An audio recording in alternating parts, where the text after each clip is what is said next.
Just a few more minutes to allow Delegate Turner to come in. Did you start us? Come on in, birthday girl. You might as well come this way. There you go. And before we get started, colleagues and members and guests, we have two birthdays in the room today.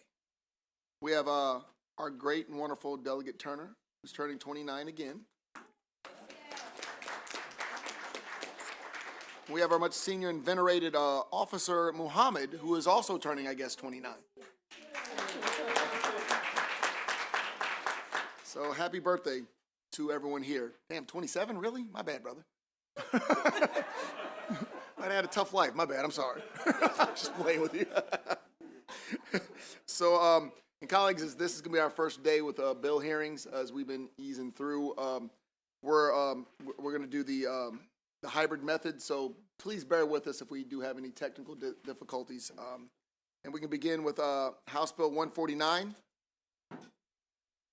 which is Delegate Hornberger. Thank you, Mr. Chair. Mind if I bring up my panel? Please. Okay. Okay, thank you, Mr. Vice Chair and Mr. Chair. Delegate Kevin Hornberger here on HB 149, and this is the continuation of an 8-year saga that you all have endured with me. The more senior members will remember that we completely revolutionized the way that electricians become licensed in the state of Maryland.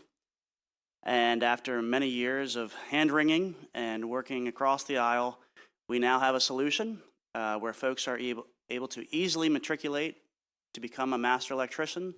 They're able to work statewide. They have an ease of pulling licenses and pulling permits.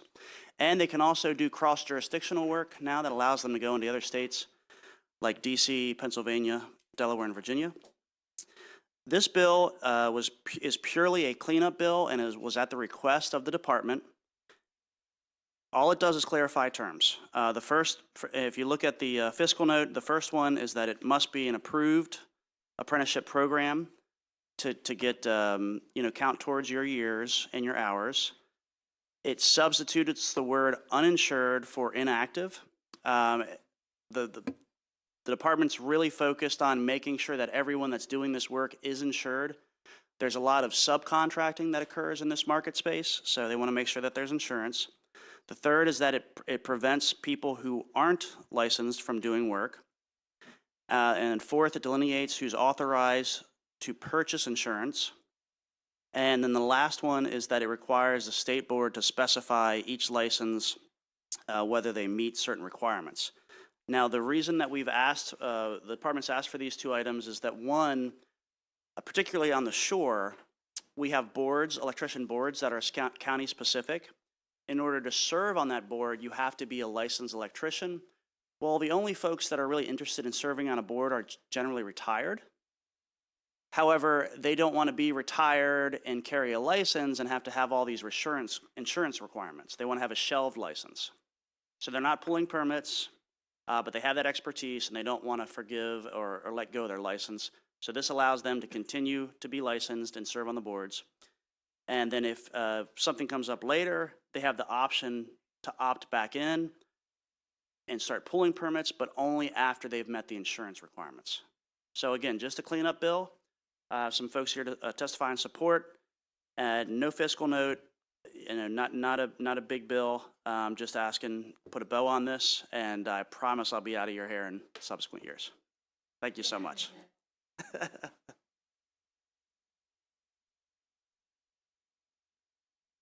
believe I have Mr. O'Keefe. Yes. Thank you, Chairman Wilson and members of the committee. My name is Kevin O'Keefe, and I represent... Push the button. Oh.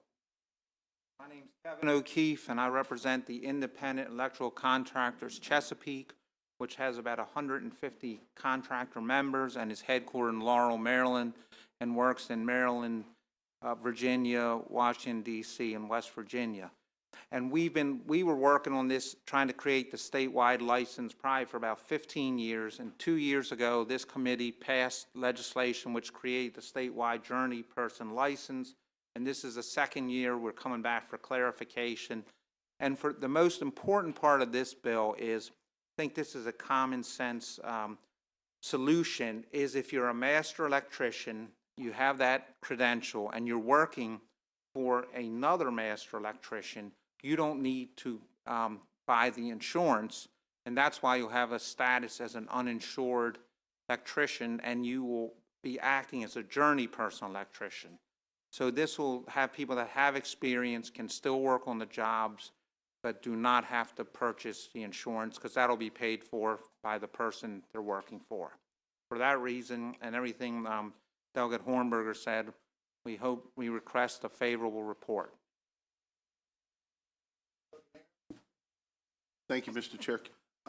Delegate, just a quick question on the boards. You said if I'm a board member now, under this bill, I don't have to carry a license. Yes, so on the shore particularly, there are boards that the county charter states that the person that's on the board has to be a master electrician. And by doing so, if this bill were not to pass, they would have to carry insurance. Well, that insurance is only for if they're pulling jobs, overseeing job sites. They're not. They're just inspectors, and they're serving on the board as an advisory capacity. So that they wouldn't have to get the insurance, they could just have a shelf license. Okay, as a functioning board, do you see that as a negative or a positive for the? Well, what I will say is this.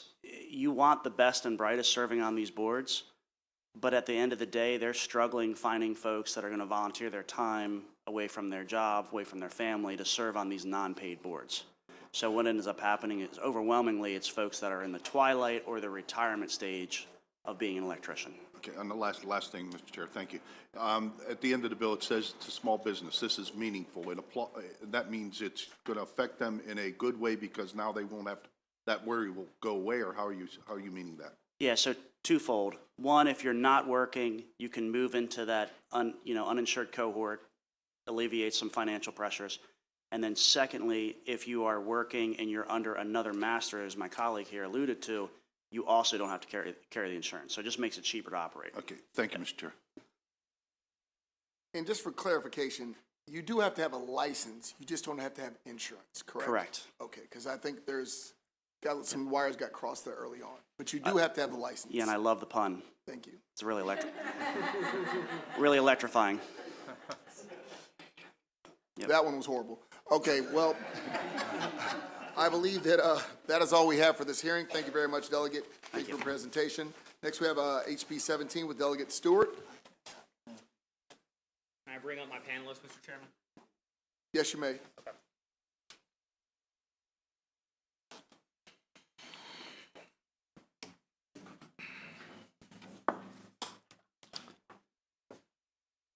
All right, Mr. Chair, Mr. Vice Chair, members of the Economic Matters Committee.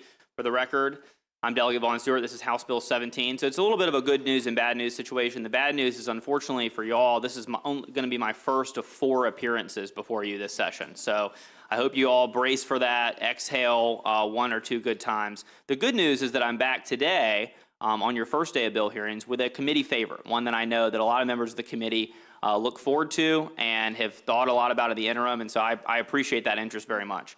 This bill relates to sitting at work. There is an issue where whether you sit for a prolonged period of time or stand for a prolonged period of time, it has bad health outcomes for you. It causes cardiovascular problem, it causes muscle pain, bone issues. This is why they've created standing desks for people who sit like us, who sit a lot. But there's also problems for people who stand for prolonged periods, hours at a time, especially while they're on the job. In fact, over half of Maryland workers spend most of their days standing, and most of those workers are retail workers. So thankfully, there is a common sense way to alleviate some of this physical pain that our constituents and our neighbors feel, and that's this bill, which is the idea that workers could sit at their job when there is no connection to sitting and their job performance. So this bill basically says that employers would have to allow their employees to sit while they perform their duties for retail workers, for retail companies. That's one change that we've made after the feedback from last year's bill. For retail workers, if they could perform their job just as well standing rather than sitting, then they would be allowed to sit, and they'd be given a suitable seat, which also, after feedback from this committee, we've defined. So there actually is a definition of a seat or a suitable seat in the bill before you today. The reason that we think this is especially important is for certain segments of our population who have trouble standing. One are disabled workers, workers that have disabilities. I believe you have some testimony before you from a group representing disabled people. Now, of course, they can get an accommodation if they ask for an accommodation under federal law while they're at work, but sometimes that can be an onerous process to do. It can also be embarrassing for some disabled workers that don't necessarily want to advertise the fact that they have a disability. The other group that I think would be especially helped by something like this would be female workers. And you have some testimony, I believe, from the Women's Law Center for female workers who are pregnant, especially. My wife actually, some of y'all may saw her on opening day. She's 8.5 months pregnant right now. Fortunately, her job allows her not only to sit, but also to work from home while sitting. Otherwise, she would not be able to perform the job that she has to do. If she had to stand for 4, 5, 6 hours a day, she simply could not do it. And so we think that there is a benefit for all Marylanders, but especially for workers with disabilities, especially for female workers. We also think that for a lot of professions, this is going to be easy. So I think the example I think of the most is a grocery store checkout counter. If you go to basically any other country in the world, you will find that when you are checked out at the grocery store, the employee doing that is sitting. And if you go to Aldi, which is one of the grocers here in Maryland, you will find that you will be greeted by a sitting person checking you out. Now, why do they do that? Are they trying to be pro-worker? No, actually, Aldi is ruthlessly efficient with their metrics, and they conducted a series of trials over multiple years, and they determined actually that people can check you out faster if they're seated rather than if they stand. And yet, there are a lot of similar grocery stores, competitors that do require their employees to stand while they check you out, even though maybe they're less efficient, but there's certainly no connection between whether they're sitting or they're standing and how good of a job they can do. So our simple position is that forcing workers to risk injury for no particular reason doesn't make any sense, and that we should follow the many other states that have one of these laws on the books. We think it's a common sense step, a small one, but an important one to making sure that workers can live with a little bit more dignity and a little bit more respect. And with that, I urge a favorable report.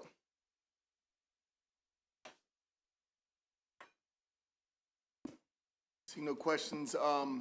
Ms. Mock? Good afternoon, Chairman Wilsman, Vice Chair Crosby, members of the House Economic Matters Committee. It's nice to be back in person. My name is Kayla Mock, and I am here representing over 10,000 frontline workers in Maryland in grocery, retail, food prep processing, distribution, healthcare, law enforcement, with the United Food and Commercial Workers Union Local 400. We strongly support HB 17. We urge a favorable report. You know, these jobs, especially in retail and grocery, they are hard, they are repetitive, they are often on concrete floors, which takes a toll on the body. This is also just not about union workers. This is about protecting and preventing all of Maryland workers in these positions. You know, there's been an article published by the U.S. National Library of Medicine, and it summarizes over 17 studies that concluded prolonged standing at work has been shown to be associated with a number of potentially serious health conditions, such as lower back pain, cardiovascular problems, fatigue, discomfort, and pregnancy-related outcomes. And so, again, this is about preventing some of these injuries.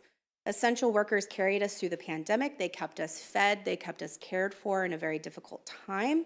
And for these reasons and more, we have submitted testimony in writing as well. We urge a favorable report for HB 17. Thank you.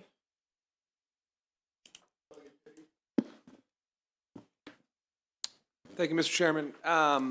Just something you said just caught my attention about the benefits of sitting. I was under the impression that the modern interpretation of standing versus sitting, standing was better for your health. Matter of fact, there are people that are equating sitting for prolonged periods of time with the same as smoking.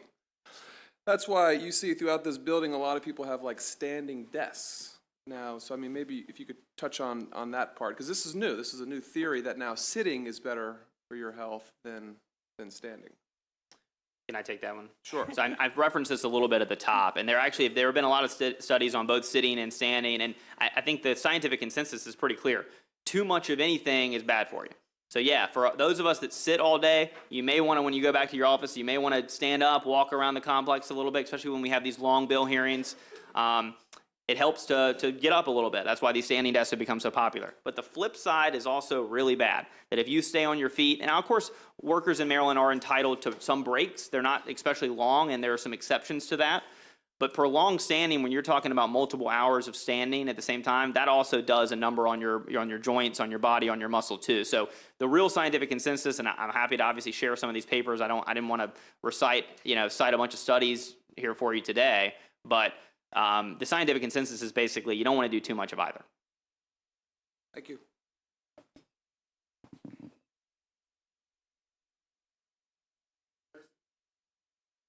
Thank you. Just real quick, because you mentioned the grocers. So I think about perhaps, a particular grocer, and I think about the space that is there. Yep. So does that mean if this were to go into effect, then would that grocer then have to make some modifications to their checkout area where the cashier is, so that they can get a chair in there and then be able to effectively move around? And then I also think about, the bags Aldi, you pack your own bags, so they're just swiping like this, but other grocers actually pack your bags, and so which means they have to move them from here to there. And that could be very difficult on someone who is sitting and trying to move their, they could actually hurt themselves that way. So those are two things that come to mind. Yeah, both really good questions. So if you take a look at the bill, so there are several factors that the Department of Labor would use to determine whether or not a particular job the job performance would not be affected if someone sat or they stood. One of them has to do with the second point you mentioned, which is that, if you have to sit while you're reaching over here, you're reaching over there, that's probably not going to be something that you can do as well, seating, so therefore you're not going to be required to sit under the bill. The other point you made is probably even more important, this idea of renovations. No company would be required to make a renovation under the bill, and actually that's one of the factors that the Labor Department would consider, is if there's simply not enough space to put even a small stool back there, or for any job where you're talking about a tight confines, that's not something that you'd have to provide a seat. We're not going to make an employer do a physical impossibility, but there is a provision in the bill that the next time an employer does a wholesale renovation, a major renovation, then they should do it in a way that reasonably allows seats to go in places where someone could sit if it doesn't have any impact on their job performance. Okay, thank you. No, thank you. That's great. Thank you, Mr. Chairman. Why private right of action? Why is that in the bill? Yeah, this is something where we wanted to make sure the employees could take their rights into their own hands. This is probably not going to be something the Attorney General would necessarily have a big interest in. So we wanted to give a private right of action to the employees so that they could enforce their rights. Honestly, though, this is a situation, the entire enforcement provision of this, if this is something that the committee thought was too much, and you in particular wanted to work with me on an amendment, that's not something I'm going to live or die on.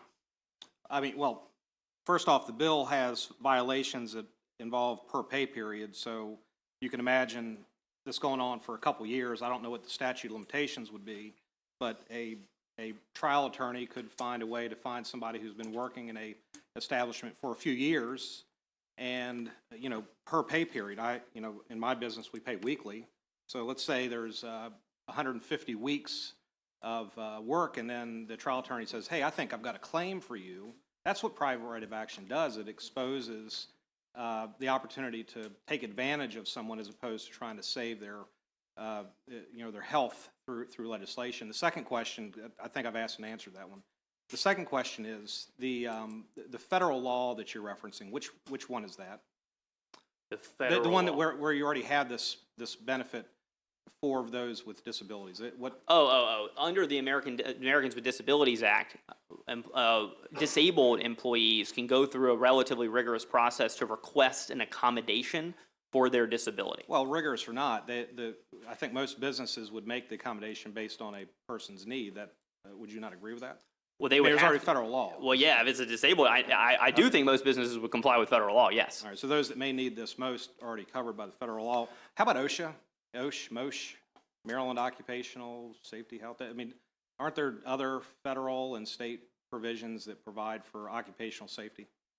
There are, but not this specific one. That's why we have a number of state statutes that basically have identical language to this. Thank you, Mr. Chair.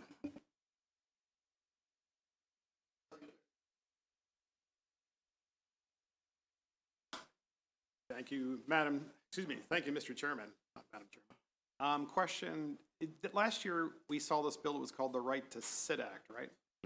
Is there a reason why you changed the name?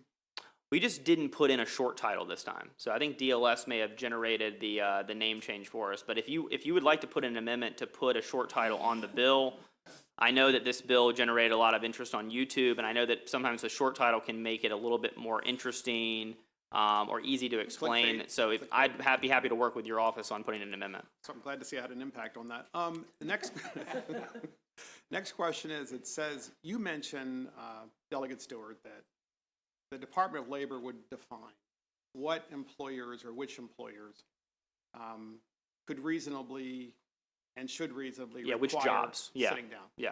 Rather than giving them that authority, why don't you just name in your bill what employers and what kind of businesses should do that? Well, it certainly would be a different take. I mean, I think the reason that we wanted to do this is because we wanted to give the agency flexibility and give people that have more subject matter expertise than I do about which, and to consider all the relevant factors and delineate that list. That's why we did that.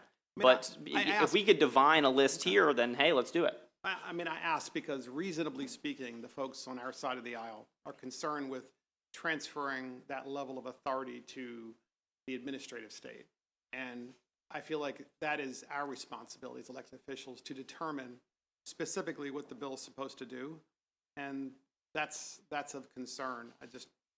Yeah, no, certainly I know that this is an ideological consideration going back to at least the Roosevelt years about how much power you delegate. And without going into that in great detail, I do think this is the kind of situation that involves some policy expertise and know-how about every single industry in the state.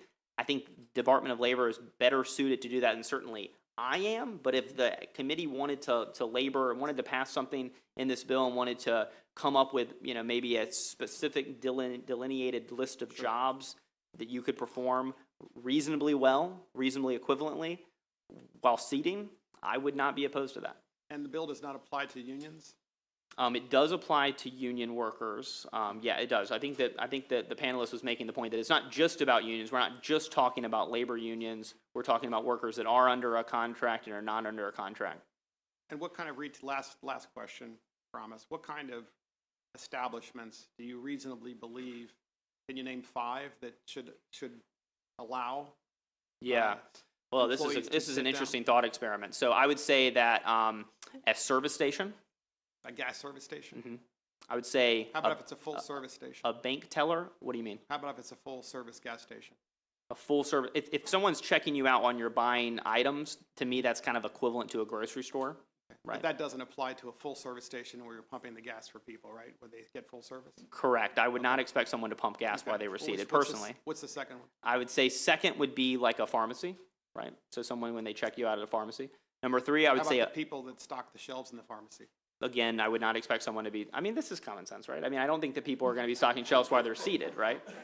Well, but it may not be common sense when we start going down the list, which is why I'm asking. Okay. Why I mean, it's not defined in I the do bill. not think that you could reasonably perform either a gas pumping exercise or a shelf stock. As someone who shocks some shelves, actually, my first job was at a grocery store, and I was essentially the stock boy at the shelves. I think it stands to reason. I think most Marylanders would agree that you cannot perform that while seated. I think number 4 would be a financial institution, like a teller at a financial institution. Now, they're often seated. Briefly, Delegate, and just, I think I understand my colleagues. I don't want this to be a quiz. I think he was just trying to get more of an understanding in case we decided to legislate with specificity. So this doesn't have to be a quiz. If you feel that you would like, if you have an idea beyond what you've laid out of what you'd like to do, I don't want this to be, we're not here to quiz the delegate. I was just doing really well on the quiz, so that's why I wanted to do it. I don't usually like being quizzes, but when I'm... I wasn't stopping it for your behalf. Yeah, I no, know I you appreciate have it, lists. I believe we could talk about this infinitum. I just think the idea behind it was, if we decided to go forward and legislate this on our own, what was your envision? And that's something obviously you could reach back and get with us if there's. Absolutely. Okay. And if it's the committee's intent to come up with a list, and that would be easier than delegating authority to the agency, I'm all on board. Okay, thank you very much. Mark, you were good, right? Thank you. Thank you, Mr. Chair. Congratulations on the quiz. You did do well. Thank you so much. I appreciate that. I appreciate it. Mine is kind of quick. You mentioned all the, and this is a perk. They found out things work. Now, wouldn't you expect that the competitiveness of something like this in these stores and these retail outlets, that they would grab onto it and the market would do this? We have a very, very severe labor shortage right now. And if I can offer an edge, wouldn't you expect me to be, that responsibility fall on me as the owner of the business? You know, I would hope that this would could provide a competitive edge in the market, but I think that for a lot of workers, they don't really see this as something that when they're looking to select a job, they're much more concerned with the wages and benefits and trying to put food on the table. You know, we've got a housing crisis. We've got people can't afford eggs. I think probably people would personally, if they're trying to negotiate and bargain their wage labor in the broader marketplace, I think the idea of sitting may not rank high on their list because they don't necessarily feel the effects of standing a prolonged way for 20 years when all of a sudden they have hip problems and they have back problems when they're in their 60s or 70s because of the work they were doing in their 30s or 40s. Okay, and the last question is, am I to expect next year we'll have a right to stand? I mean, if you look at the studies, and this was mentioned earlier. Sure. If you look at Mayo Clinic, they have the same number of studies, or roughly the same number of studies Sure. on the other side of this. I guess that's where I think we may be micromanaging a little bit here, that what is the next step on something like this, the right to do it? Yeah, I'm certainly not anticipating putting that bill in. I think I'm probably done with this issue once you guys pass it this year. But I would say, There's another answer to a quiz, isn't it? yeah, no, and I appreciate, but it is a serious question, right? Are we sort of prescribing too much? I mean, I think right now the problem is that a lot of workplaces, because of just tradition, just because of this is how we always did it, are requiring workers to stand for really no good reason.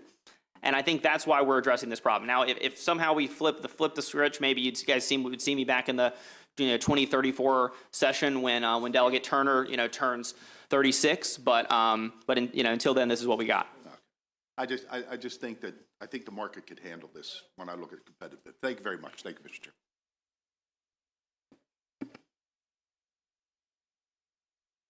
Seeing no other questions for you or your panel, thank you very much. Thank you. We have now Kaylee Locklear.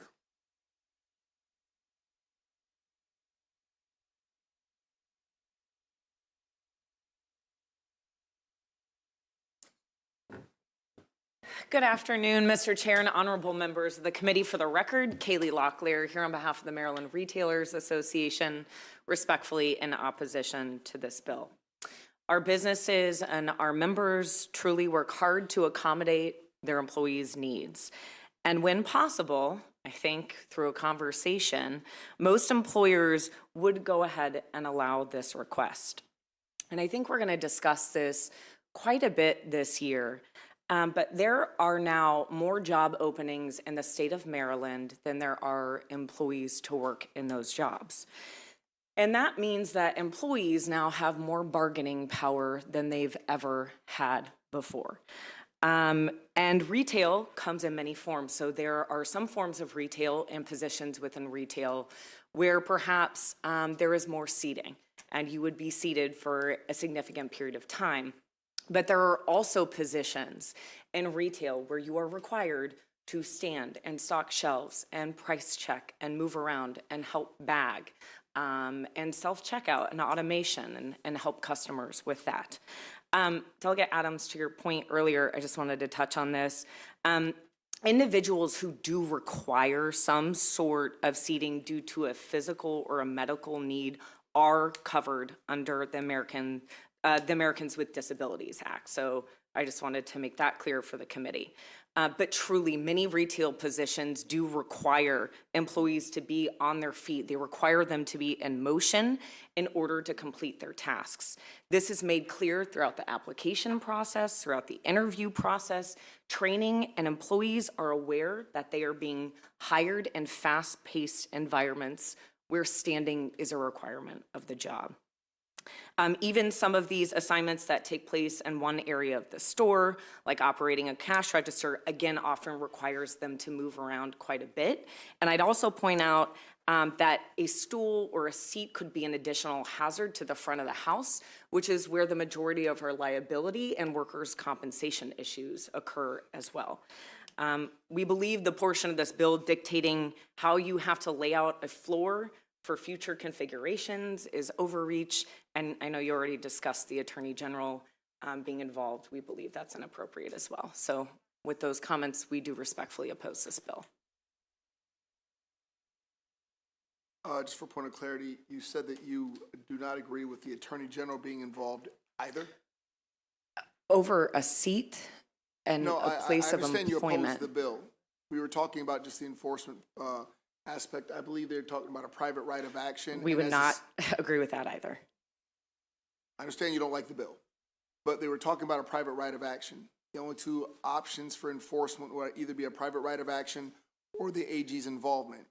So are you saying that between the two, I wanted to make sure I understand you oppose the bill generally, but I think my colleagues are pointing out as a possibility for enforcement mechanism, instead of a private right of action, getting the Attorney General involved. You would not be opposed to that as a possible remedy? If I could offer a third option, I think it would actually be far more appropriate. Filing a complaint, like we do in so many other areas of labor law and employment law with the Department of Labor, and having them come out and address the situation, that would probably just be a quicker way to solve it. Although I truly believe most people would just have a conversation with an employer about a seat, and it would probably resolve itself there. And lastly, on that general note, one of the things a good delegate did say was, it sounded like his concern was basically a lot of these positions they're standing positions out of tradition. I would respectfully have to agree with that, and I think I talked a little bit about what you have to do. So if I may, one of the things that came up was pharmacy. It is not. I don't know if anyone's worked in a pharmacy before. We represent the chain drugstore associations for the state. People are constantly moving around. It would be very difficult to have a seat in that instance. In grocery stores, because there are different models, and again, different retailers have different formats for seating or the possibility of seating. Having that conversation is possible with an employer. I'm just not sure that government needs to be regulating this when an employee could just have a conversation. Eternally confused. I was asking a question about the good delegate was saying the major part of the reason he was putting this bill in was because he felt that some of the businesses were basically doing this almost out of mere tradition. I was asking for your input. Did you agree or disagree with that? I don't think that it's tradition. I think it's because of the duties of the position itself. Thank you. Thank you, Mr. Chair. I know you're not the author of the bill. I know you represent retailers. We heard testimony earlier about moving forward, it would be mandated in a major renovation. Is there any type of federal guideline or any guidelines you're aware of in your dealings with retailers across all spectrums of what delineates and constitutes a major or minor renovation? I would have to get back to you on that. I would say no.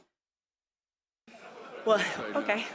I would say there is no definition and there is no language, and it would be subject to the whims of attorneys. So I appreciate your testimony. Thank you. Thanks. Well, thank you for that question, good delegate Howard. We'll move on to hopefully another question from the good delegate Rose. Thank you, Mr. Chair. Thank you for your testimony. I was, in the fiscal note, in the bill, it's calling for employers that have 20 or more employees. And I was wondering if you had any detail on how many small businesses, like typically we see 50 and above on a lot of these types of bills. How many businesses would you estimate that this would affect with such small numbers? That's a very good question. I think at the state level, we have stuck to a number somewhere of 12 employees, which has been really interesting in our conversations around a lot of employment law. At the federal level, they tend to stick to 50 or more. Many of my members that are truly small businesses, they have a lot of seasonal employees, part-time employees. They believe that they're small businesses and truly operate as small businesses. So getting stuck on the 20 number is interesting. We could ask the state, though, how many potential employers that would capture, because I'm actually not sure. Okay, thank you.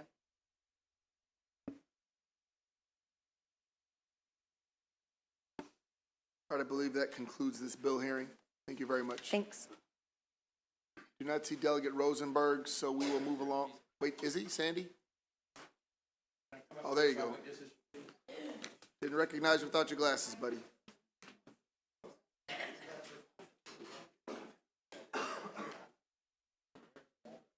Right. The virtual one. How does that work? Thank you, Mr. Chairman and members of the Economic Matters Committee. I'm here along with Mr. Castley, as I was last year, regarding the petition of property, this year dealing with wholesalers of property, to ask this committee to provide important and essential protections for the little person who is being taken advantage of by people who are not currently licensed. What this bill would do is license people who are engaging in this practice of wholesaling of real property, so that they must follow the same guidelines as others who are regulated by the state by virtue of actions by this committee and our predecessors. The Real Estate Commission very kindly informed me a week or so ago that they were studying this issue, and I think it's our role as a legislature, and this committee in particular, to, shall we say, expedite that study. And I think hopefully we can help you reach the conclusion that the people who are engaging in wholesaling should be regulated like other realtors are. They're not being put out of business. They're just being told, when you buy low and sell high, which is what these people do, and that's the business. But this is overwhelmingly in poor neighborhoods. I became aware of it because of articles in the Baltimore newspapers, websites. But it is not limited to Baltimore, and it is something that we should take the necessary action to make sure that the Real Estate Commission regulates these buyers and sellers of property in the same manner that we regulate other people who are engaged in this business. And as we did last year, to provide protections for people for whom this is their only equity, their real estate, as we did with the partition bill last year. So I would urge a favorable report. Thank you. Thank you, Mr. Chair, members of the committee. Bill Castelli with Rifkin, Weiner, and Livingston on behalf of the Realtors. We are in support of the bill, but we are actually recommending some changes to the bill. What we're trying to do is narrow the scope of the legislation to the specific practices that have been raised as problematic in the industry right now. And that is regarding the assigning of these contracts. And typically, in some of these wholesaling transactions, you'll see a party will come to a seller and purchase the real estate, and then essentially sell that contract, assign that contract to another buyer. So is that a problem? Not necessarily, but when it is a problem, there aren't a lot of recourses available to a consumer. Right now, the Attorney General's office will sometimes take a step into those transactions. So if proper disclosures weren't made, if a seller had no idea that they were selling to an individual who was just literally selling that contract to another individual, if that buyer doesn't know that they're really not they're actually dealing with an assignment of a contract rather than dealing with a seller, were the disclosures that were made to the first buyer who's now signing the contract the same kinds of information that was extended to the buyer. So there's at least another state, Illinois, which has taken some action on this and essentially tried to direct that practice within the real estate code. Then you would have the advantage of having a real estate commission, an adjudicatory process, so that when a transaction is bad, when it's not done well, when disclosures aren't properly made, there is at least some kind of action and remedy for that consumer. So that's how we envision this version and see how we could narrow this bill to really address that. And then also making it clear that we're really dealing with residential property. We're not talking about commercial transactions. We've seen these instances mostly in the residential arena. Seeing no questions, could you guys make sure you get us that amendment as soon as you can, though? Sure. So we could square this. And I see no further questions. Thank you for your time. Good. Wait.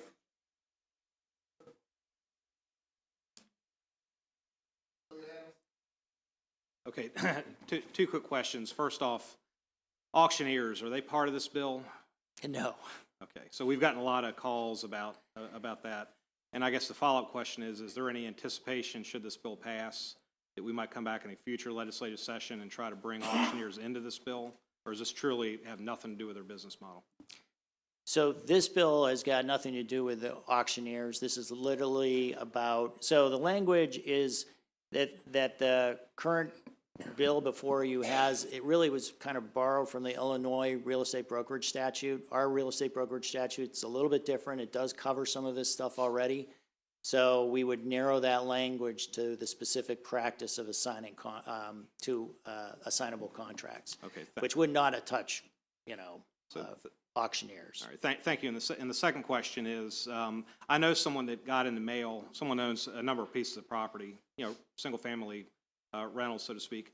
They got like 40 or 50 pieces of mail. And each of these pieces of mail was a check, quote-unquote check, for and maybe $120,000, $180,000, $75,000 based on the address, and saying to a property owner, we're going to pay you X amount of dollars. And it came across to me when it was explained a little scammy to me, but it almost feels like that was the business model. Like, okay, that check, if you had somebody agree to the terms of that dollar amount and then sign the agreement, it sounds like they would turn right around and find a buyer at the market rate. Is this sort of what you're dealing with and how you're addressing the issue? I would say it's similar to, I mean, you'll hear people in the industry often talk about equity stripping scams, where, someone will come in and, as the delegate indicated, buy particularly low and then sell high, which in a lot of cases, when you have a flipper who might come into a property and do a lot of work on it, really update it, it's not unusual that they would come in and buy low because they put value in there. Other times, it's like anything else, someone recognizes that there's a value there that another person doesn't, and so they might be able to identify another buyer, a different market, where they would be able to make a higher dollar value than that person is willing to put into, making that effort themselves. So this feels like a consumer protection bill. Yeah. All right, Mr. Chairman, I think that's right. Thank you.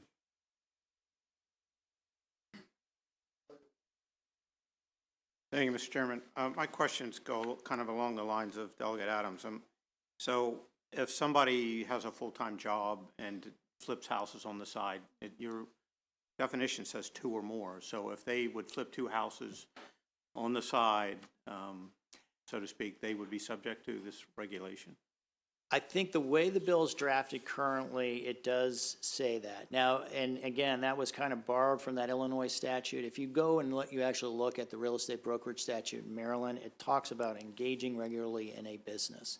And that's kind of the statutory language they've used. Now, I don't think it would have hit a flipping situation unless they were actually doing an assignment of that contract. In most flipping situations like you described, you've got someone who's actually purchasing the property, they're doing work on the property, and then at whatever future date they've completed that work, the property goes back up on the market, completely new contract, not that existing contract. So you're only talking about someone who is dealing with a contract that doesn't actually take possession of the Correct. Or title to the property and then just turns around. Yeah, literally sells that contract to that next party. I just don't think your language is clear on that. Yeah. And then another question. So I get in the mail probably half a dozen a week about we'll buy your house or whatever. Is that kind of activity covered by this as well? So if the bill is narrowed to that kind of specific practice where a lot of folks were having trouble, then it wouldn't, because it would really be dealing with that assigning of a contract. So you're you're basically buying that contract from that individual investor who's just literally selling that contract to you. Okay, so I guess my last question, and really what's driving the bill? Are there, do you have constituents who have been affected by this or hurt by someone, you know, wholesaling houses without being licensed? I've read about the problem. I've worked on issues like this before. The partition bill that was before this committee last year worked on decent and safe housing, on other issues during my time here. And so that's what prompted me to get involved. And also worked with the city councilwoman, Odette Ramos, in Baltimore City Council, who's working on this issue at the city level. Okay, thank you. And I think, and I would just answer too, that there are instances, you know, where someone might be dealing with an investor's just planning to assign the contract and they don't get the true, you know, experience of having an agent come in and actually tell them, you know, what is the actual value of your property? You know, what is the market value of your property?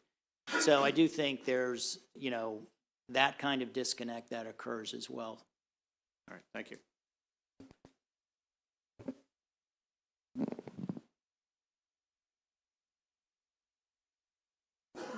Thank you, Mr. Chairman, and thank you, Delegate Rosenberg, for the bill. It seems odd that I'm on this side and you're on that side, but good to have you. I hope we'll welcome you downstairs for a bill hearing later this No, I hope so.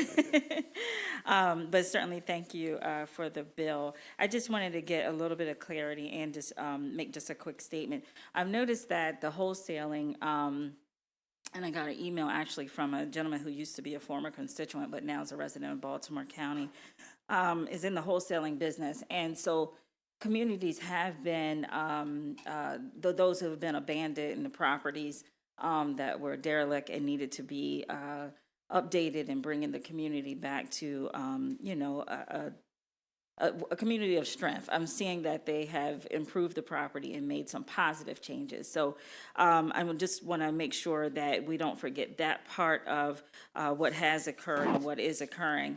And so to that end, I wanted to understand fully, is this bill just saying that there's a step in between that you're seeking to make sure they get a license to provide such a service?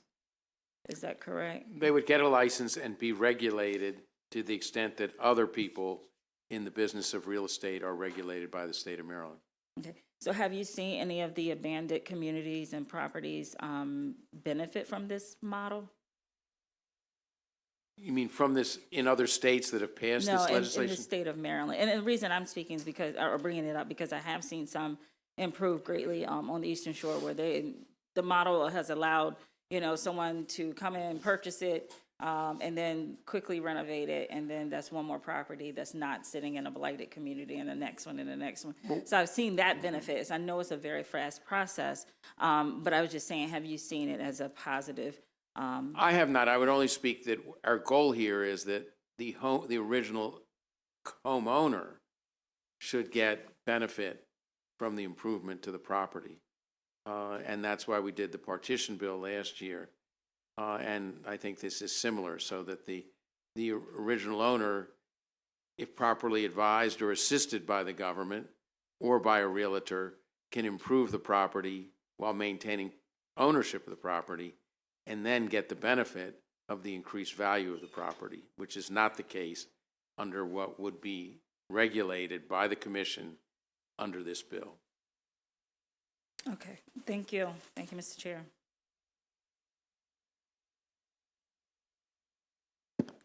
Yeah, I think I answered my own question. It's the wholesaling that is delineating this from their own principal residence. Is that correct? Say that again? Well, so Delegate Wyville brought up a point that I didn't think this bill applied to like someone's own situation. But, you know, when you say two transactions, that would be like if I sold my principal residence and then bought another house, that's two transactions. It would be more, to use an example, he's selling his house, I go put a contract on Delegate Rosenberg's house, then I contact you and I say, are you interested in Delegate Rosenberg's house? Yeah, I'm interested in it. Well, I'm going to basically sell you my contract. I'm not really the property owner. So it's really kind of two different parties that are involved in the transaction rather than kind of the one you were No, talking and I get the concept of wholesaling. I just think provision 7 probably should be cleaned up a little bit to confirm that this is pertaining to that and Yeah. not someone's principal residence. We agree. Okay, We cool. agree. Thank you. Thank you, Yep. Mr. Chair. Thank you, Mr. Chair. So it says real estate broker, so you would have to get a broker's license or just a salesperson's license? Salesperson's license, if you work for a real estate company. And if you take a look at the current law really covers this, and there is some discussion even within the Real Estate Commission about whether the law already requires this. The code itself says if you're engaged regularly in the business of dealing in real estate leases or options on real estate, this certainly could be argued to be an option on real estate. So to the extent that the Real Estate Commission makes that determination that it is already currently there, but they haven't yet. And I think they've been looking at this issue for about a year, and I think folks have been waiting to see if they were going to, make kind of that call on it, or if there does need to be more specificity put in the code.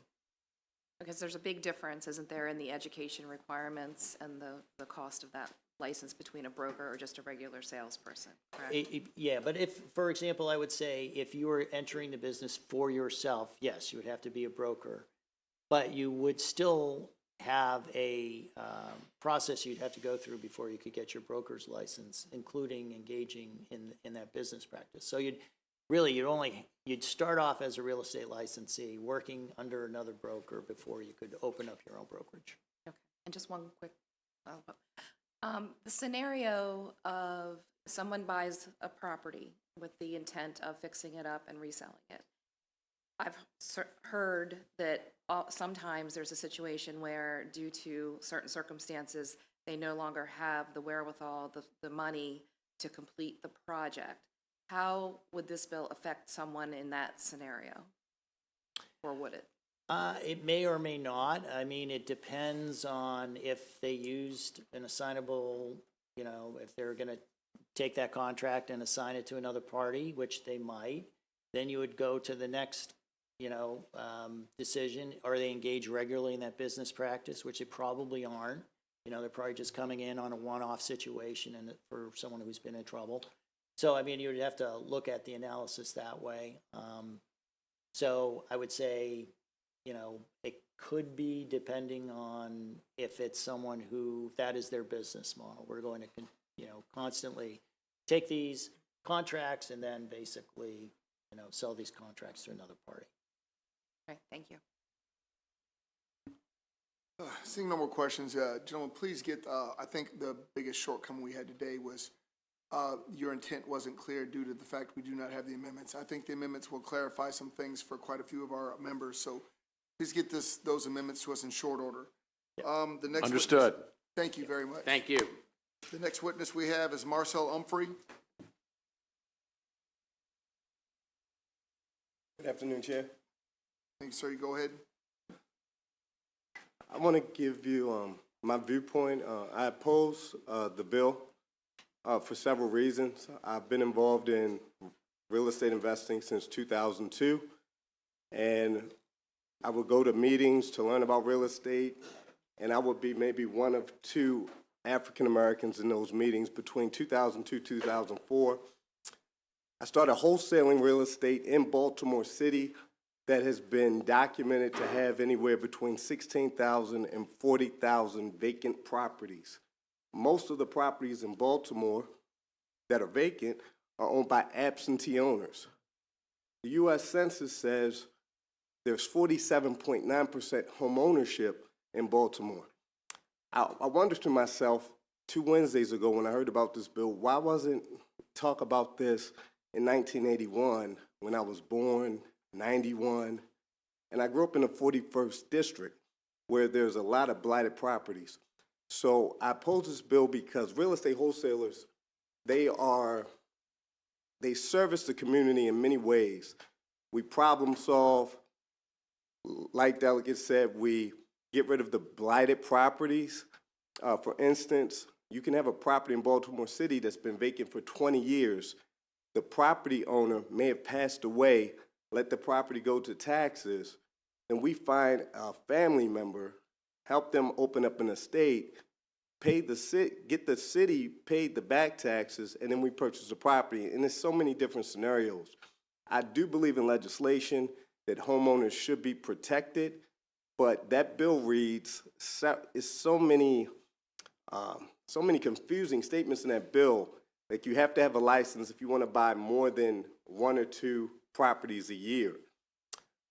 Statistics show, New York Times printed, 5 to 6% of all realtors in the United States are African American. There are less than 1% African American brokers in the United States. And there's several other statistics that support that. My main concern is this is going to create a barrier for future generations. I'm 41 years old. I got in real estate at 20. If I heard real estate wholesaling was illegal, I would not be sitting here today. So there's several social, economic issues here regarding African Americans, because when I got into the room, I was one of 2. Now there's a nationwide surge of African Americans owning investment properties, but there's also legislation coming down from Illinois, and if you know history, you know what happened to Dr. King there. Oklahoma, you know about Tulsa. This is sweeping the nation. Sir, I'm sorry, and it's I have to creating have a you wrap your time up. I you, apologize, sir. but we do have a time limit. Thank you very much, sir. All right. Thank you very much. Hold on. I'll make sure there are no questions for you, bud.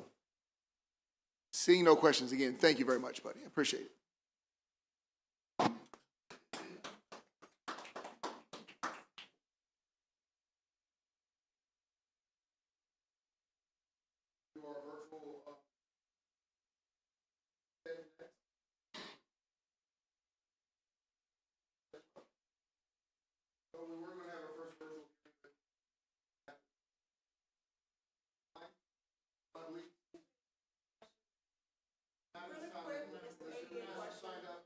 I'm hard of hearing, wear hearing aids in both ears. I would like the disability to be included in the conversation. The accommodations that they have listed outside on the door are actually not working. So if everybody could try to speak into their mic, I would greatly appreciate being able to hear what's going on. Thank you. Would it be better if you had a better seat, ma'am? I'm sorry? Would you be better off if you had a better seat? I don't know if you're... So I have my mic, I'm trying to use my assistive aids the best way that I can. If you can speak to the mic, that would be helpful, because the assistive aids that they have set up for these types of situations are not working. All right, make sure you have a... How about now? Okay.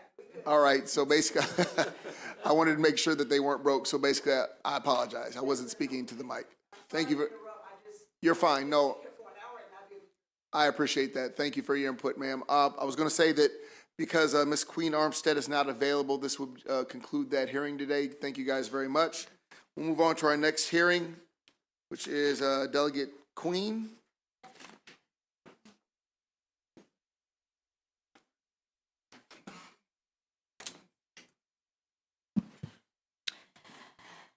Are you ready?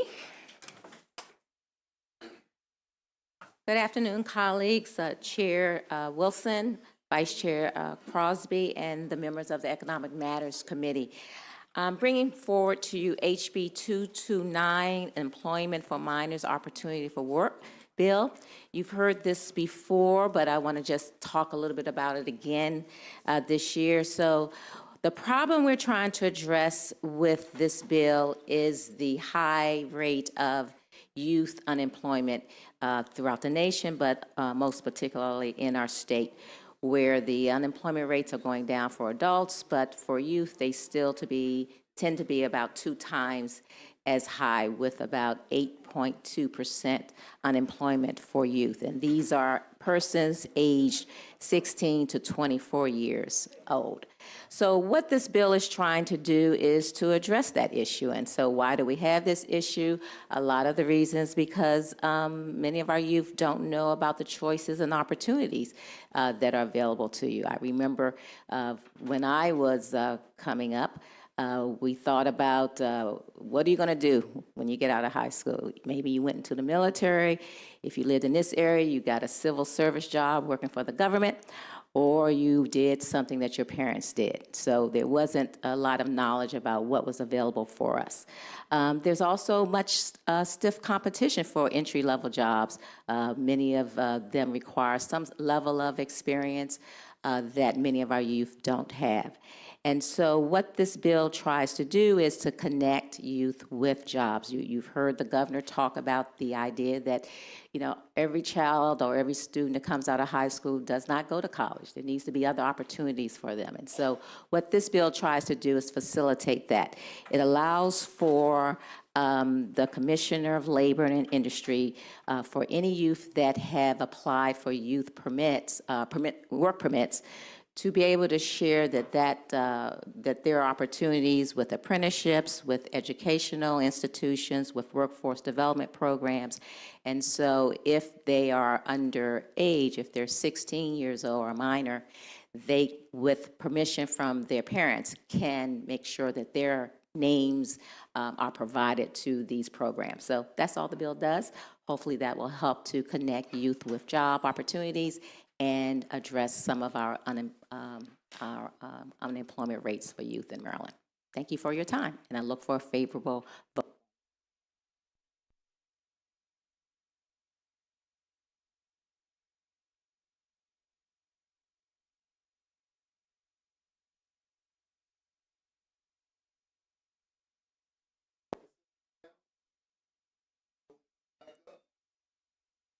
I see it, but I don't see the picture, but I'm good. I think that was it. You did hear my closing, right? Before they cut me off. There we go. Well, part of us is on. The important members are on. No, well, I believe there are no questions. Thank you, good delegate. I think that ends your hearing. That's it. Thank you. Where's the camera at? Good boy. There we go. Delegate Chi, House Bill 144.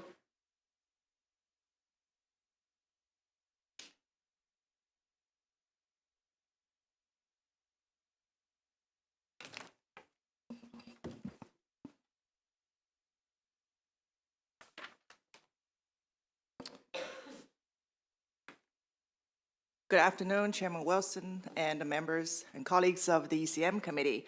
I'm Delegate Lily Chi, and I'm excited to be here presenting my two very exciting bills about labor licensing.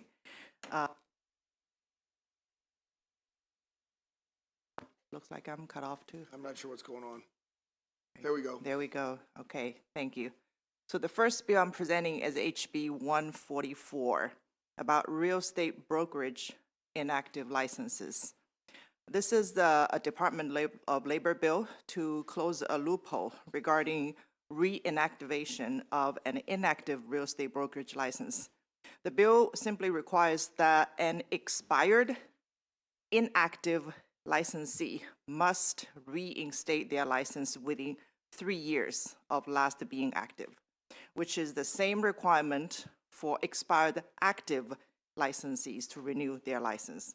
So why is this bill necessary? Because currently a license holder may apply for an inactive status that can last for 3 years before it expires, which then gives them additional 3 years to reinstate their licenses, while at the same time, the active license holders only have 3 years total to reactivate their licenses. So at the end of the day, this bill is about equity, is about parity, is about consumer protection and professional standards across the board, which is why it is a department bill, but also is supported by the Maryland Realtors Association. And that's it. Thank you. I do believe I have at least one witness sign up to testify oral testimony. Is that person here? Thank you. Calling for Maryland Department of Labor, Gregory Morgan.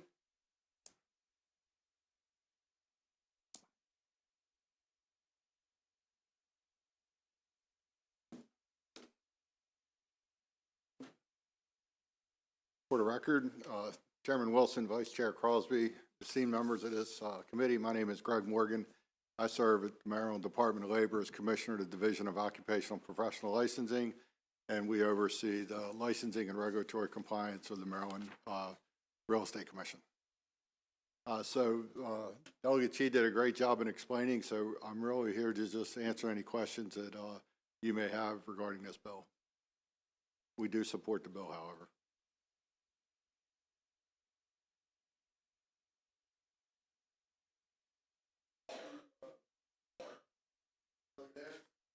Thank you, Mr. Chair. Just to be clear on this, so a broker has 3 years, and you're saying that somebody actually holds off till that last moment to redo it to give them a total of 6 years? Is that what you're saying? So you can, when you, people for different reasons might elect to step away from the industry and choose a license category inactive. You cannot participate in the industry, real estate industry, but you can maintain an inactive license. Once that license were to expire, the current law allows that you can reinstate 3 years after the expiration of that inactive license. During that 6-year period, you're away from the industry. You haven't participated in any continuing education. As you can see, there's 2 bills here today. There's many bills that change, and part of the continuing education is legislation and legal matters, and you're not up to speed with what's going on. Okay, so, but I've gone through, I've been a broker in the past is what I'm looking at. I've been a broker for however long. I leave it lapse for 6 years. I have to go back, and do I have to reapply to be a broker again, or do I just have to fulfill my education? You would have to, if you would let it lapse after 6 years, you hadn't done anything, you would have to start all over again. You'd have to go through the pre-application process, the education, and take the exam.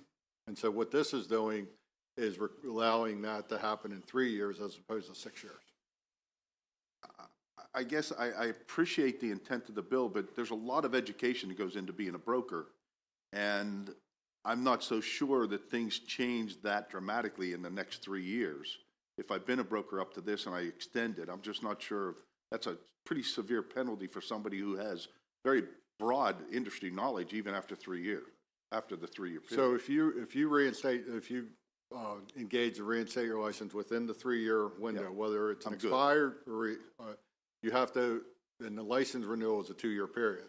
There's 15 continuing education credits every 2-year period. So you would really have to get those 30 hours before you could reinstate. You'd have to catch up. After 6 years, I have to go through it all again. And I'm sorry, go. if I may add to that, Delegate Ahrens, this bill does not touch on the competency required to perform your job. It only simply brings the 2 categories on par with each other. That's all it does. How many times have you seen this happen? Is there any statistics for that? I could get that answer for you, but apparently enough that the commission has brought it to our attention and Nobody's been able to answer it up until now. That's why I was asking the question. But okay, thank you very much, Mr. Chair. Thank you. And I do have Delegate Wive. I would like to remind my committee that a lot of the individuals that we're discussing, dealing with, may be new administration, so do be patient. If they say they will get back to on that, I'm sure that they mean that, but we have a lot of new individuals here who may not know the specific statistics that we're asking for. Delegate Weibel.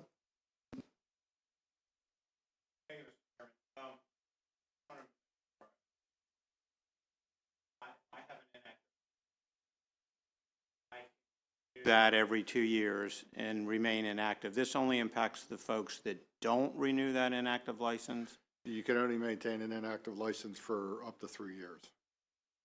In total, and then you're done. And then you're done. You either need to go back to active status or let it lapse. Okay, so that's different than other licenses with which I'm familiar. Yeah, we oversee 25 licensing and registry programs, and they're all different. Yes, sir. Okay, thank you.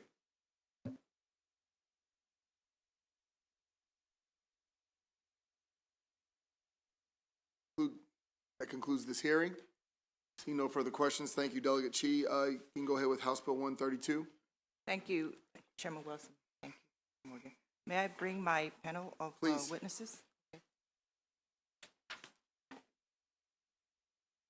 And could you introduce yourself? Okay. Should I introduce them, or should I just go ahead and present my bill first? You can introduce them. Okay. My name is Charles Hayden With the- with the Heating Air Conditioning Contractors of Maryland. Good afternoon. My name is Stephanie Anderson. I'm the Executive Director of the Heating and Air Conditioning Contractors of Maryland, here on behalf of both HACC as well as the Association of Air Conditioning Professionals. Thank you. All right, good afternoon, members of the ECM Committee. My second bill today is HB 132. HB 132 increases the licensing requirements for heating, ventilation, air conditioning, and refrigeration, which is HVACR journeyman license in Maryland. Specifically, the bill would increase the number of years an applicant must complete apprenticeship from 3 to 4, and hours of training from the current 1,875 to 6,000. Now, why this dramatic jump of years and hours needed for this license? This is, again, a parity issue, because currently the Maryland Department of Labor and the Maryland Apprenticeship and the Training Programs, registered apprenticeship program for this particular license requires 8,000 hours of training and 576 hours of related instructions in order to get a license. So you have two ways to obtain that license in the state of Maryland. Either you go through that registered apprenticeship program and complete those requirements, and that you automatically are granted a license, or you can get trained elsewhere, which has a much lower bar of just 1,800 hours plus 3 years of in the field jobs.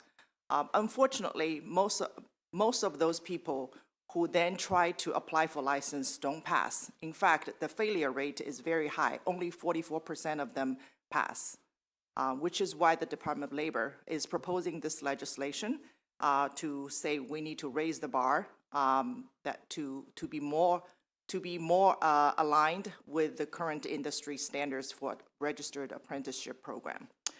Again, just like the previous bill, this is about consumer protection, it's about parity, it's about professional standards. And I also want to point out, the good news is the cross-file of the version which is sponsored by the new senator who used to serve on this committee, Senator Ben Brooks. His bill sailed through the Senate, is now on third reader. Thank you. I would like to turn to my witnesses. Sure.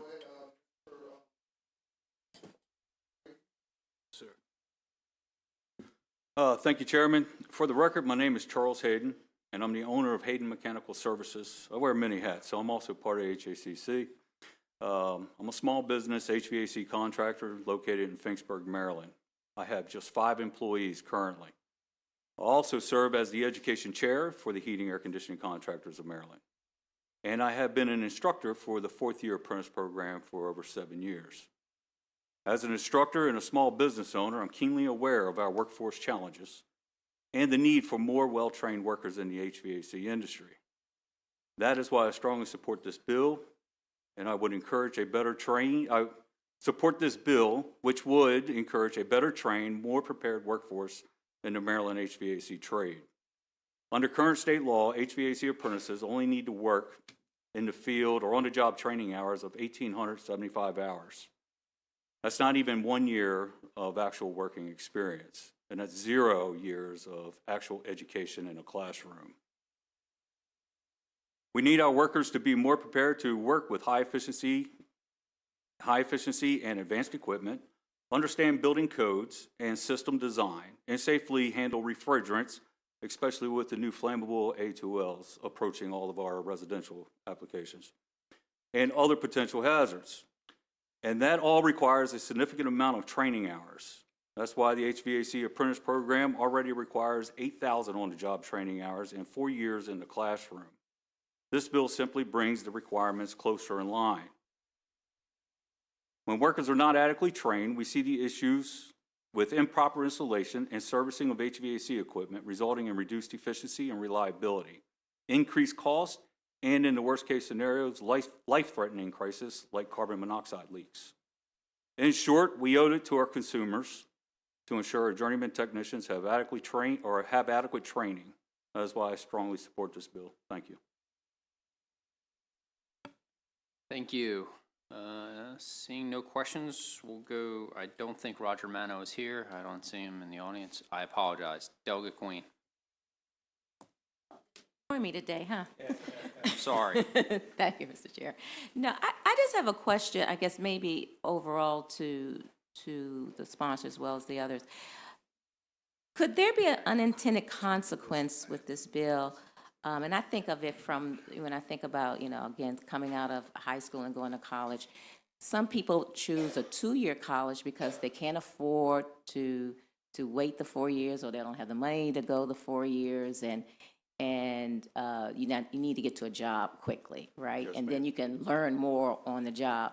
And so when I think about, I'm all for having more education. I'm a college professor, so I'm all for that. But I do understand there's a difference between learning on the job training and then classroom training. And so I'm worried about the idea that if I have something that's already equivalent to 4 years of college, 18 hours you're saying is already equivalent to 4 years of study, making that more would price out a lot of folks who could only afford, 2 years before I need to get to work. I need to get to work.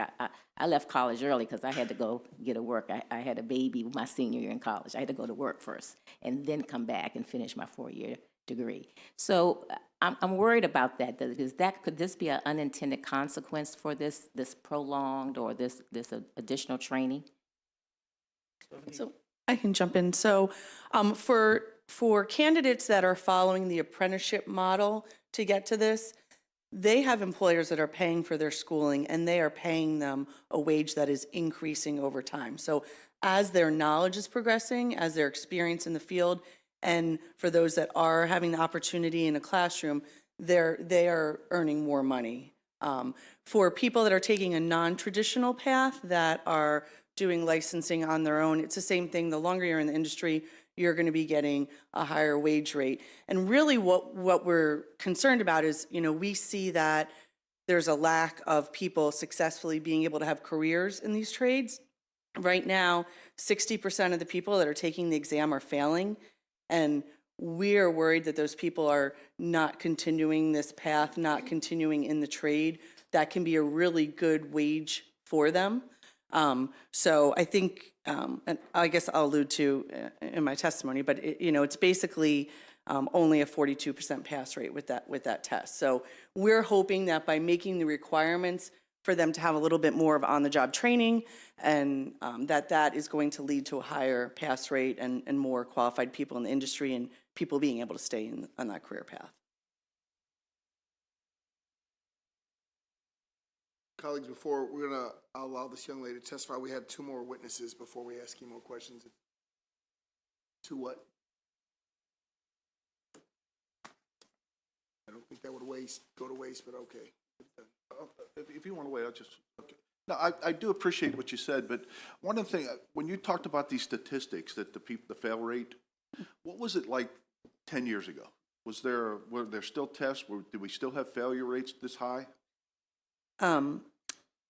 So I think we've looked over the data since 2006, and there's been 2,700 candidates that haven't failed since then. So we've looked at it since 2006. I can't really speak before that. Okay, since 2006. 42% on average fail. From 2006 till now? Yes. And we're just now adjusting this? I'm sorry, 42% pass. I said it backwards. Okay, from 2006 Yes, to 2010? yes, and this has never been addressed. Okay. I guess I question, I don't know that I got a real answer there. I appreciate what you said, but the answer I was looking for was that we've just now decided that we need to increase the education. We've had this process in place. Now we're going to add education to this, which I appreciate your comments on the money and all that stuff for these people. But these people that are training in this field, they're expecting to get to that journeyman's point where they can go out and then make the bigger dollars. You're saying you're not going to be a journeyman for another year, at least. And I think the damage that you might be causing, the unintended consequences, I'm going to sit back and say, you know what, I don't know if I want to do this for that long. I think everybody else has paid their dues. They're already at this level. I'm being singled out and it's going to discourage people. And I don't understand the real relationship between 2006 and say 2012. Take a little subset of that. You said that between that time, 42% failed in that time frame. Or is that Only overall? pass, that was the pass rate. Okay. So our pass rate. concern is that with this only requiring them to work 1,875 hours in the field before they can sit for this exam, and 3 years, which really, if you work full-time for 3 years, that's 6,000 hours. Yeah, to you and me, yes. Yeah, so these are people that are maybe not even working full-time over those 3 years. They're not getting enough knowledge to be able to adequately pass this test and losing the opportunity of getting licensed and having the higher dollar salary and opportunities. Okay, so you're saying then I'm back on this testing you took, that from 2006 till now, it's a 42% pass rate. Correct. And I asked what it was from 2006 to 2012. We don't know that number. We can provide it for you, I don't know it off the top of And my then head. you also commented on that, that these people are now getting trained, they're not getting enough training in the times they're on the job. What do you relate that to? Lack of work? There's definitely not lack of work, Okay, that's so for sure. I'm kind of lost on where they're not getting their training if they're working full-time. And you're, I think that's part of it, that a lot of them aren't working full-time perhaps before they take the exam. okay, but the full-time, it's the hours that count, not the full-time.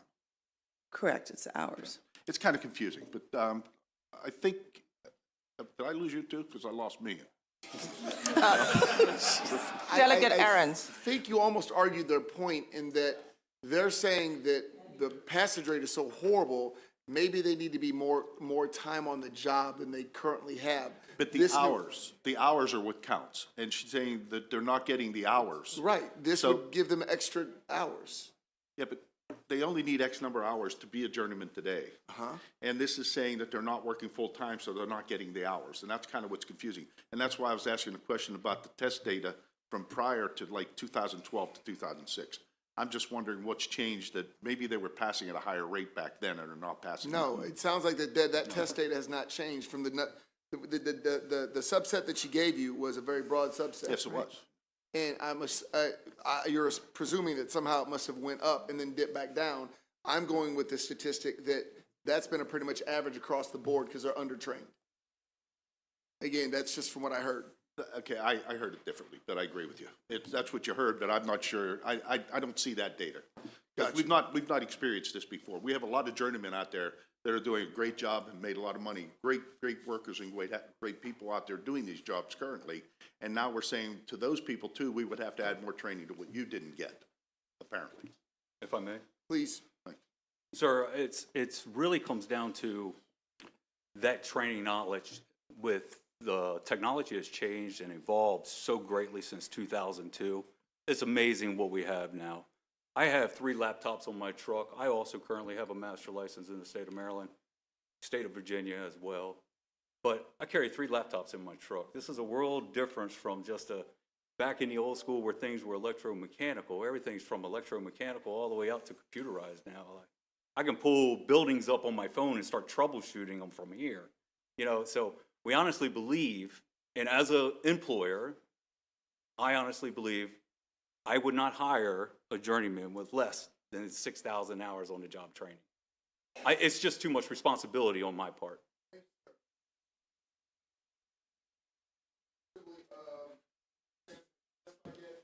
I have not, not officially.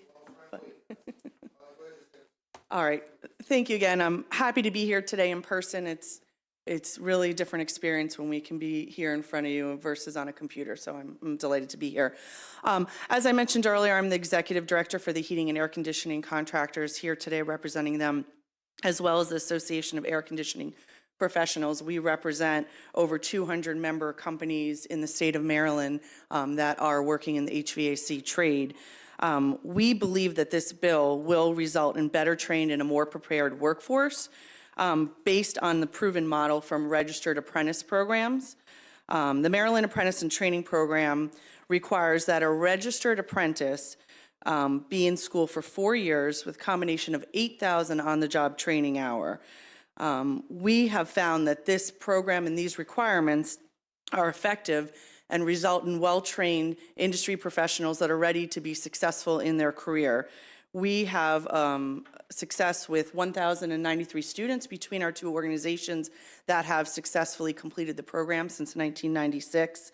And with our program, they do not sit for the licensing exam. We are able to give them that licensing exam, which is a little bit different than going a traditional path and not going through the apprenticeship model. Individuals who are in the HVAC industry that are taking their exam with only 1,875 hours, we believe is too low for them to be prepared to be a journeyman. As mentioned, 60% of candidates are failing the journeyman exam. So since 2006, the data we looked at, that's 2,700 candidates that were not successful in passing. So we believe that raising the requirements to better align with today's industry standards would help ensure that more candidates are getting adequate training they need to successfully become a journeyman license in the state. Thank you.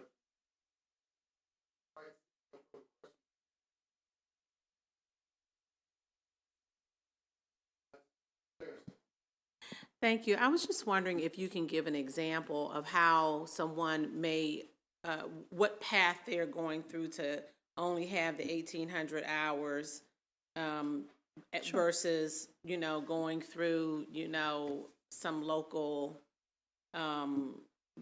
apprenticeship program. Sure. When I say local, I mean the unionized. So for us, we are pretty much in line with like the merits and union are pretty much on the same side with registered apprentice programs. But there's two paths in the state of Maryland to become licensed. The one is going through a program, either one like ours or a union program. Unions happen to be 5 years, where we're only 4 years. They meet the requirements of it, they're given the license. The other path to get your license in the state of Maryland is to apply through the Department of Labor to get an apprentice license. Right now, you have to hold that apprentice license for 3 years.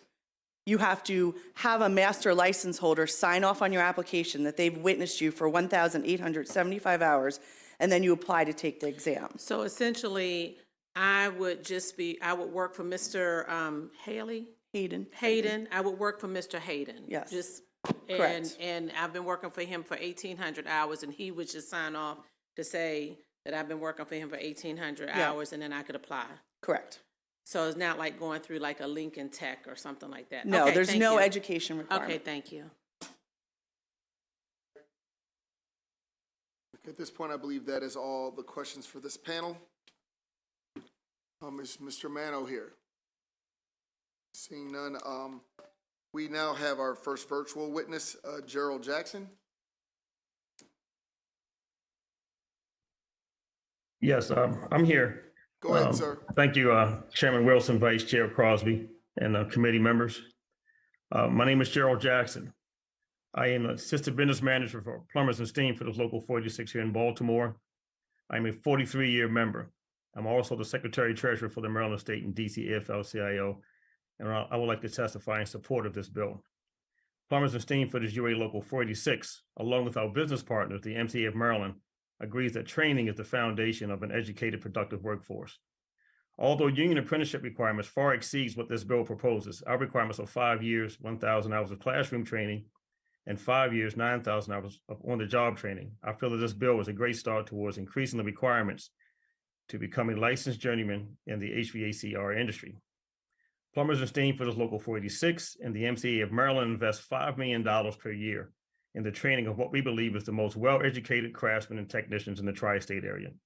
Legislation that raises the industry requirements to develop better trained, safety-conscious, skilled technicians is beneficial to all Marylanders. The citizens of Maryland deserve to have a well-trained, highly skilled craftsman to service our residential and commercial HVACR needs.